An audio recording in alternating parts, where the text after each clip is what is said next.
नमस्कार, मी श्वेता अंकले. तरुण भारत न्यूज बुलेटिनमध्ये आपल्या सर्वांचे स्वागत. आता पाहूयात ठळक घडामोडी. बेळगाव शहरात आज मंगळवारी झालेल्या धक्कादायक घटनेत महिला व बालविकास मंत्री लक्ष्मी हेब्बाळकर यांचे पुत्र मृणाल हेब्बाळकर यांच्या कार चालकावर अज्ञात हल्लेखोरांनी चाकूने हल्ला केला. ही घटना कॅम्प पोलीस ठाण्याच्या हद्दीतील क्लब रोड परिसरात घडली.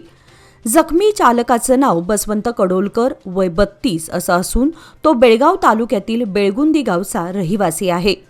सूत्रांच्या माहितीनुसार बसवंत गाडी थांबवून बाहेर उभा असताना दुचाकीवरून आलेल्या 2 संशयितांनी त्याच्यावर चाकूने वार केले. या हल्ल्यामध्ये त्याच्या छाती, खांदा व मांडीवर एकूण 4 वार झाले असून त्याला गंभीर दुखापत झाली आहे. जखमी बसवंतला तातडीने बेळगावातील एका खासगी रुग्णालयात दाखल करण्यात आलं असून सध्या त्याची प्रकृती स्थिर असल्याचे सांगण्यात येत आहे. घटनेची माहिती मिळताच वरिष्ठ पोलीस अधिकाऱ्यांनी रुग्णालयात भेट देऊन पाहणी केली असून मृणाल हेब्बाळकर यांनीही जखमी चालकाची विचारपूस केली. पुढील तपास सुरू आहे. बेळगाव शहरात डिजिटल अरेस्ट नावाखाली नागरिकांची फसवणूक सुरूच आहे. बेळगावातील अयोध्यानगर कोल्हापूर क्रॉस येथील 71 वर्षीय वृद्धाने सायबर क्राईम विभागात अशाच फसवणुकीची फिर्याद दाखल केली आहे. 29 व 30 डिसेंबर रोजी 2 वेगवेगळ्या मोबाईल क्रमांकांवरून त्यांना व्हॉट्सॲप कॉल आला आणि आपण पोलीस अधिकारी असल्याचं सांगून संबंधित वृद्धाला भीती दाखवत त्यांच्याकडून तब्बल 12 लाख रुपये उकळण्यात आले. कॉल दरम्यान वृद्ध व त्यांच्या कुटुंबियांविषयी सविस्तर माहिती विचारण्यात आली.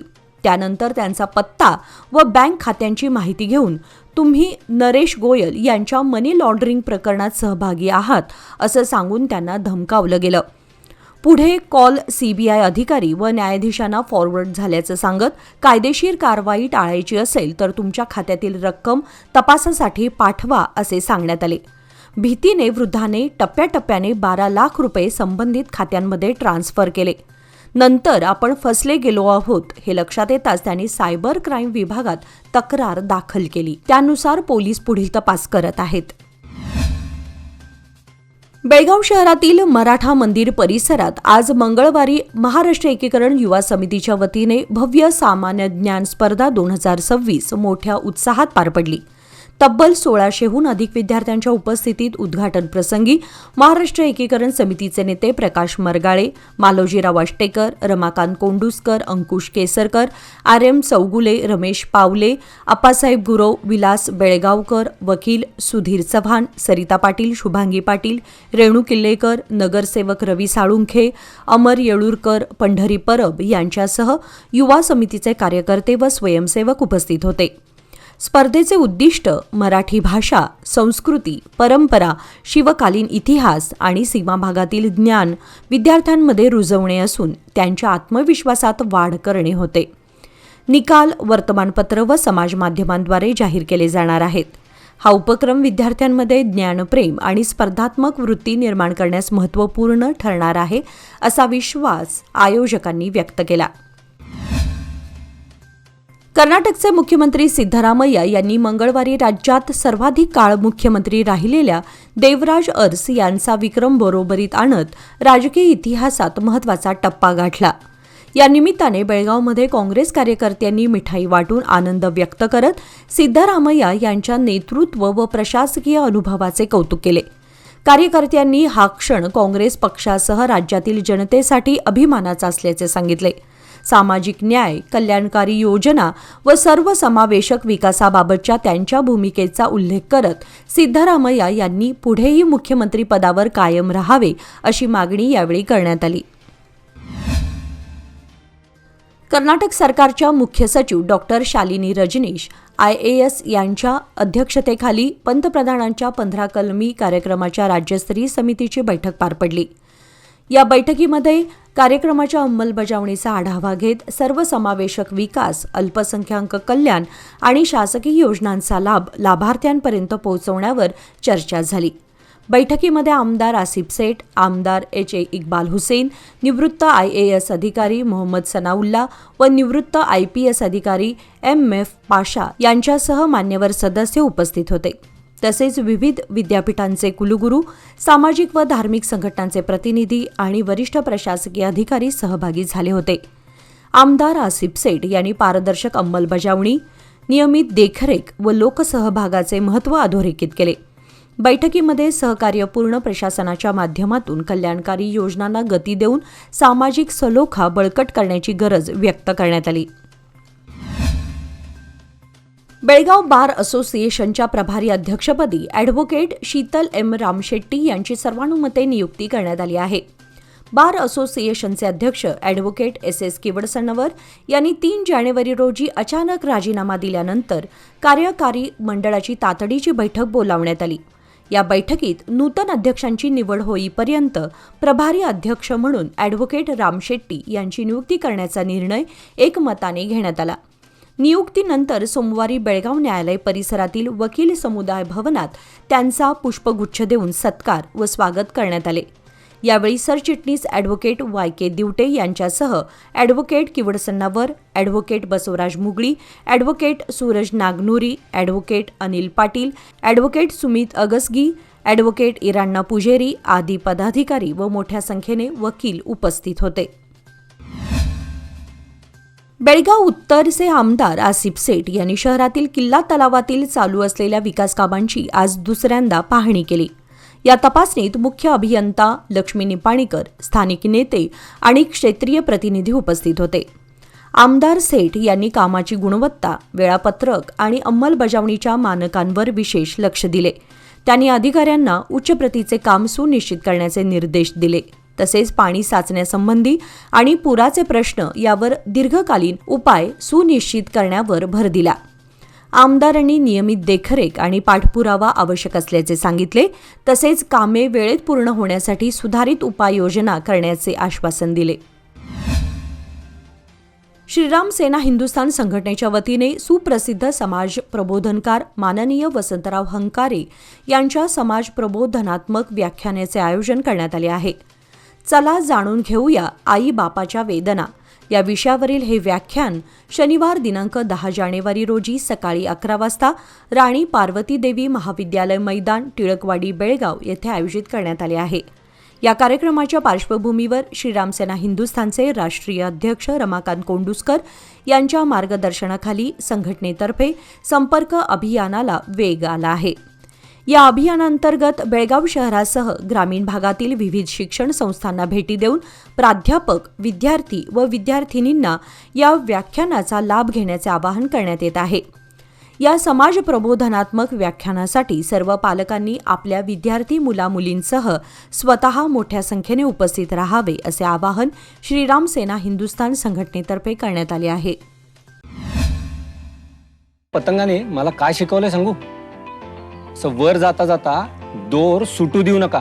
थोडी तरी इन्व्हेस्टमेंट FD मध्ये नक्की करा, कारण FD आहे तर स्टडी आहे. लोकमान्य FD सोबत मिळवा best interest rate. Lokmanya FD आहे तर स्टडी आहे.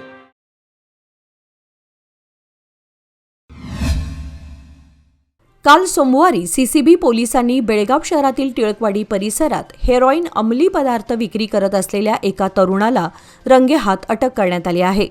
आरोपीचे नाव जावीद इलियास बेंडीगिरी वय 29 असं असून तो टिळकवाडीतील व्हॅक्सिन डेपो मैदान परिसरामध्ये हेरोईन विक्री करताना पोलिसांच्या जाळ्यात अडकला.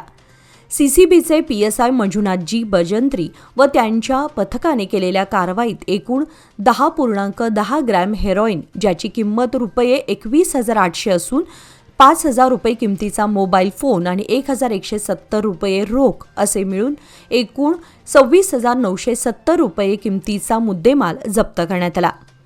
प्राथमिक तपासामध्ये आरोपीला हे हेरोईन मुंबईतील सायन कोळीवाडा लकडी अड्डा येथील एका महिलेकडून मिळाल्याचं निष्पन्न झालंय. या प्रकरणी टिळकवाडी पोलीस ठाण्यात गुन्हा दाखल करण्यात आला असून पुढील तपास सुरू आहे. नेहरू नगर बेळगाव येथील श्री बसवण्णा महादेव मंदिराच्या आवारात ड्रेनेजचे सांडपाणी शिरल्याने मंदिराचे पावित्र्य धोक्यात आले आहे. नेहरू नगर 2रा व 3रा क्रॉस जोडणारी ड्रेनेज पाईपलाईन तुटल्यामुळे मलमूत्रयुक्त सांडपाणी थेट मंदिराच्या प्रवेशद्वार व परिसरात वाहत आहे. या गंभीर समस्येकडे लोकप्रतिनिधी व महापालिकेने तातडीने लक्ष द्यावे अशी मागणी देवस्थान समिती व स्थानिक नागरिकांनी केली आहे. संबंधित अधिकाऱ्यांनी प्रत्यक्ष स्थळ पाहणी करून तुटलेली ड्रेनेज पाईप त्वरित दुरुस्त करावी आणि मंदिर परिसरातील स्वच्छतेचा प्रश्न तात्काळ सोडवावा अशी अपेक्षा नेहरू नगर रहिवाशांनी व्यक्त केली आहे. जमखंडी तालुक्यातील तुबची, तुंगळ व झुंजरवाड गावांच्या सीमेवर काही दिवसांपासून बिबट्या दिसल्यानं लोकांमध्ये भीतीचं वातावरण आहे. आमदार नाडोज जगदीश गुडागुंटी यांनी अधिकाऱ्यांसह बिबट्याच्या पाऊलखुणा आढळलेल्या परिसराला भेट दिली. जिल्हा वन अधिकाऱ्यांशी संपर्क साधून कर्मचाऱ्यांची संख्या, कॅमेरे व अन्य माहिती घेऊन कारवाई तीव्र करण्याचे निर्देश दिले. यावेळी सुरेश गौडा पाटील, प्रदीप महालिंगपूर, गावातील प्रमुख, शेतकरी व अधिकारी उपस्थित होते. वन विभागाने बिबट्याचा बंदोबस्त करताना नागरिकांना सुरक्षितता द्यावी अशी मागणी होत आहे. जोयडा तालुक्यातील रामनगर येथे काल सोमवार दिनांक 5 जानेवारी रोजी अय्यप्पा भक्त मंडळाच्या वतीने अय्यप्पा महापूजा भक्तिभावाने पार पडली.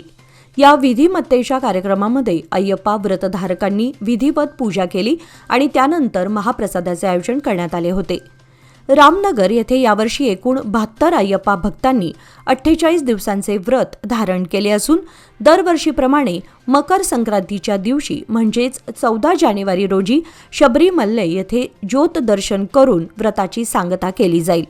महापूजा आणि महाप्रसादासाठी रामनगर आणि परिसरातील नागरिकांनी मोठ्या संख्येने उपस्थिती लावली.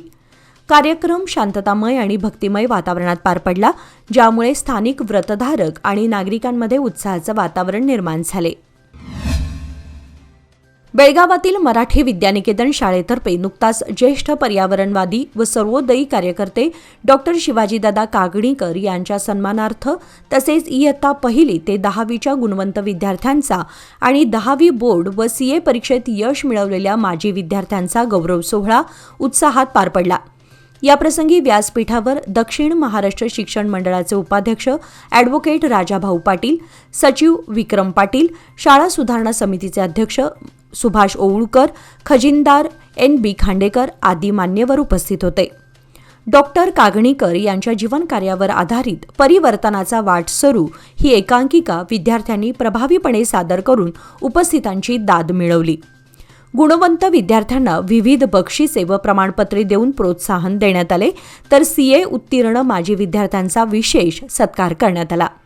शिक्षण संयोजिका नीला आपटे, माध्यमिक विभागाचे मुख्याध्यापक नारायण उडकेकर व प्राथमिक विभागाचे मुख्याध्यापक BG पाटील, शिक्षक समन्वयक सविता पवार, शिक्षक, विद्यार्थी, NCC विद्यार्थी, शिक्षकेतर कर्मचारी यांनी अथक परिश्रम घेतले. येळ्ळूर तालुका बेळगाव येथील समाज सारथी सेवा संघातर्फे येत्या रविवार दिनांक 11 जानेवारी रोजी सकाळी 10:30 वाजता गवंडी व सेंटरिंग कामगारांसाठी मार्गदर्शन मेळाव्याचे आयोजन करण्यात आले आहे. श्री चांगळेश्वरी मंदिर येळ्ळूर येथे होणाऱ्या या मेळाव्यात बांधकाम कामगार संघटनेचे जिल्हाध्यक्ष ॲडव्होकेट NR लातूर, सामाजिक कार्यकर्ते डॉक्टर शिवाजी कागणीकर व राहुल पाटील उपस्थित राहणार आहेत. मेळाव्यात कामगार कार्ड, विविध पेन्शन योजना, विमा, वैद्यकीय, शैक्षणिक, टूल किट, विवाह सहाय्य व इतर शासकीय सुविधांबाबत सविस्तर मार्गदर्शन करण्यात येणार असून कामगारांच्या शंकांचे निरसन केले जाणार आहे. येळ्ळूर व परिसरातील कामगारांनी या मेळाव्याचा लाभ घ्यावा असे आवाहन समाज सारथी सेवा संघाने केले आहे. विराट हिंदू संमेलनाच्या निमित्ताने चिकोडी शहरात रविवारी भगवेमय वातावरणात भव्य शोभायात्रा काढण्यात आली. बसवेश्वर सर्कल येथून सुरू झालेल्या या शोभायात्रेत विविध वेशभूषेतील महिला, युवक युवती, भगवे झेंडे आणि पारंपरिक वाद्यांचा मेळा पाहायला मिळाला. शहरातील गुरुवार पेठ व प्रमुख मार्गांवरून गेलेल्या शोभायात्रेवर ठिकठिकाणी पुष्पवृष्टी करण्यात आली, तर मार्ग रांगोळ्यांनी सजवण्यात आले होते. भारत माता व हिंदू धर्माच्या जयघोषाने संपूर्ण शहर दुमदुमून गेले होते. मलेशियात होणाऱ्या आंतरराष्ट्रीय कुस्ती स्पर्धेसाठी अतुल शिरोळे यांची मुख्य प्रशिक्षक म्हणून निवड झाली असून यामुळे बेळगावचा नावलौकिक वाढला आहे. या स्पर्धेमध्ये बेळगावचे सिद्धांत कडली, श्रेयस हत्तीकर आणि शुभम हत्तीकर हे 3 कुस्तीपटू शहराचे प्रतिनिधित्व करणार आहेत.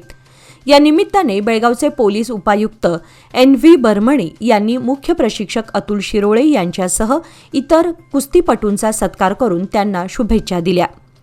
सत्कार समारंभास चेतन देसाई, महेश गुंजीकर, भावेश बिरजे, नागेश सुतार, विजय तिप्पाणाचे, दुंडेश नाईक यांच्यासह अन्य मान्यवर उपस्थित होते. भारतीय रोलर स्केटिंग महासंघाच्या वतीने विशाखापट्टणम येथे आयोजित 63व्या राष्ट्रीय रोलर स्केटिंग स्पर्धेत कर्नाटक संघाचे प्रतिनिधित्व करणाऱ्या बेळगावच्या स्केटर्सनी चमकदार कामगिरी केली.